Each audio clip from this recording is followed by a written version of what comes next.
नमस्कार, मी डॉक्टर कविता राणे. बुलेटिनमध्ये आपल्या सर्वांचं स्वागत. बुलेटिनच्या सुरुवातीला बातमी आहे अजित पवार यांच्या विमान अपघातासंदर्भातली. अजित पवार यांच्या विमान अपघात प्रकरणी आपण शब्द देऊन 2.5 महिने होत आले. 2.5 महिन्यात काही कार्यवाही झाली हे आपणच सांगावं, आमदार रोहित पवार यांनी मुख्यमंत्र्यांना सवाल केला.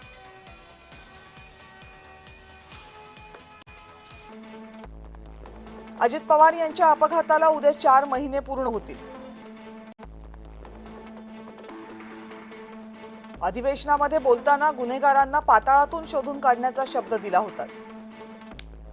सीबीआय चौकशीबाबत अमित शहांकडे पाठपुरावा करू असंही म्हटलं होतं. कर्नाटकातला एफआयआर महाराष्ट्रामध्ये वर्ग करून घेण्याचा शब्द दिला होता. आपण शब्द देऊन 2.5 महिने होत आले. या 2.5 महिन्यात काय कार्यवाही झाली हे आपणच सांगावं.